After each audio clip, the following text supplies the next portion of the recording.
Hello friends, my Pacific wall में आप सभी का स्वागत है। फ्रेंड्स, आज की वीडियो में हम देखेंगे कि हम 10 दिन तक गणेश जी की पूजा कैसे करेंगे। गणेश स्थापना हो चुकी है, गणेश चतुर्थी के अगले दिन हमें पूजा कैसे करनी है, इसके विषय में आज की वीडियो है। तो देखिए, सबसे पहले तो जो भोग प्रसाद था वो मैं सभी को प्रसाद स्वरूप बांट चुकी हूँ। पूजा के कुछ समय के बाद ही हम भोग प्रसाद को सभी में बांट देते हैं। उसके बाद हमें अगले दिन सुबह स्नान करके और जब हम पूजा करते हैं तो उस समय सबसे पहले हमें जो भी सामग्री हमने चढ़ाई है गणेश जी भगवान को, वो सभी हमें यहाँ से हटा देनी है। तो देखिए, हम इस तरह से जनेऊ, कलावा, फूल, दुर्वा घास, सभी चीज़ें ये इधर मैं एक टोकरी में इकट्ठा कर लूँगी। आप चाहे तो किसी प्लेट में भी इकट्ठा कर सकते हैं या कहीं पर भी आप इन्हें इकट्ठा कर लें। तो देखिए, इस तरह से जो भी सामग्री मैंने चढ़ाई है वो मैं सारी इकट्ठा कर लूँगी। और यहाँ पर हमें ध्यान रखना है कि मूर्तियाँ बिल्कुल भी हिलनी नहीं चाहिए, क्योंकि हमने स्थापना कर दी है और स्थापना के बाद मूर्तियों को हिलाया नहीं जाता है। तो जो छोटे गणेश जी हैं और जो सुपारी से हमने रिद्धि माता और सिद्धि माता बनाई हैं, इनका हमें विशेष ख्याल रखना है कि बिल्कुल भी हिलनी नहीं चाहिए। जो भी सामग्री आप इन पर चढ़ाएं, थोड़ी सी दूरी पर चढ़ाएं ताकि इनको हाथ ना लगे। इसके बाद हम दिए को भी उठा लेंगे। तो देखिए, इस तरह से हम चौकी को साफ कर देंगे। सफाई करने के बाद हम लोग पूजा शुरू करेंगे, अगले दिन की पूजा। तो सुबह सुबह हम लोग ये पूजा करेंगे और ये जो जनेऊ है ये हम यहाँ से निकाल लेंगे। मैं ये जनेऊ अलग कर लूँगी, क्योंकि जनेऊ आप किसी को भी दान कर सकते हैं, पंडित को दान कर सकते हैं या आप किसी को भी ये जनेऊ दे सकते हैं। आप देखिए, इस तरह से मैं जनेऊ रख लूँगी अलग से। और फ्रेंड्स, इसके बाद हम लोग अपनी पूजा शुरू करेंगे। तो पूजा विधि बहुत मुश्किल नहीं है, जैसे हमने कल पूजा की थी सेम उसी तरह से हमें पूजा करनी है। बस कुछ चीज़ें हैं कि सामग्री हमें कल से कम लगेगी आज। सबसे पहले तो हम दुर्वा घास की गुच्छी बना लेंगे। तो देखिए, इस तरह से दुर्वा घास के 11, 21 तारा इकट्ठे करके एक गुच्छी बना लें और उससे हम गणेश जी को, कलश को और सभी को स्नान कराएंगे। तो देखिए, स्नान कराने के लिए हम बस इस तरह से छींटे लगा देंगे जल के, और इस जल में अगर आप गंगा जल मिश्रित कर लेते हैं तो बहुत ही अच्छी बात है। तो हो सके तो गंगा जल मिश्रित कर लेना।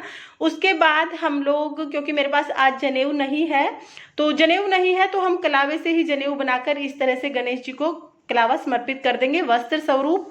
और उसके बाद हम लोग सभी को वस्त्र स्वरूप कलावा समर्पित करेंगे।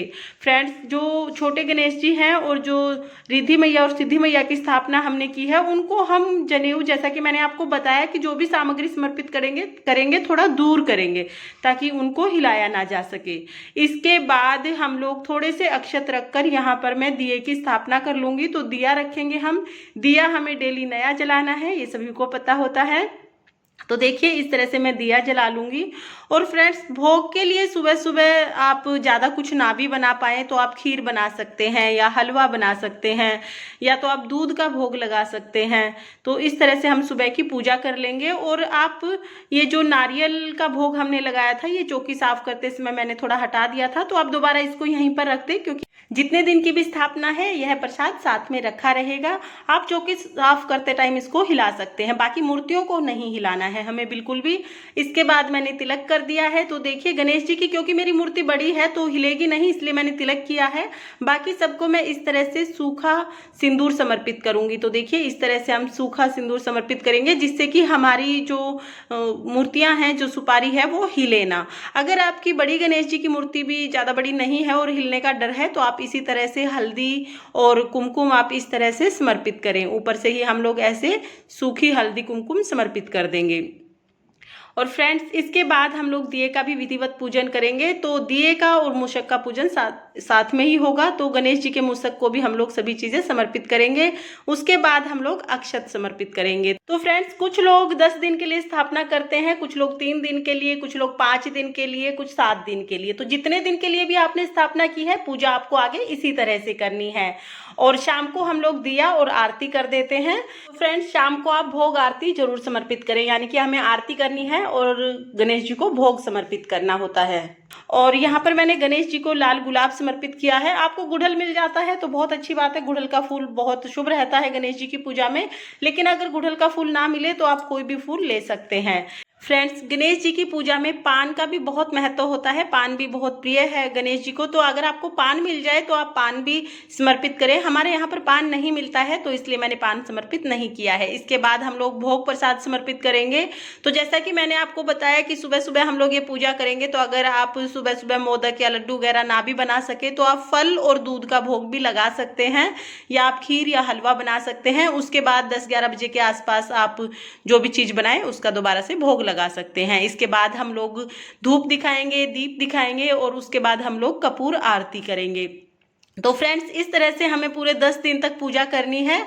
और 10 दिन के बाद, यानी 10 दिन या 5-7 जितने दिन की भी आपने स्थापना की है, उसके बाद विसर्जन कैसे करना है इसका वीडियो आपको चैनल पर मिल जाएगा। स्थापना कैसे करनी है, चतुर्थी वाले दिन पूजा कैसे करनी है, इसका वीडियो पहले चैनल पर आ चुका है। आप लिंक मैं आपको डिस्क्रिप्शन में दे दूंगी, आप वहां से देख सकते हैं। फ्रेंड्स, अगर आपको ये आसान सी पूजा विधि पसंद आई हो तो वीडियो को लाइक करें, और अगर आपने अभी तक मेरे चैनल माय पैसिफिक वॉल को सब्सक्राइब नहीं किया है तो प्लीज़ सब्सक्राइब कर लें। जय श्री गणेश।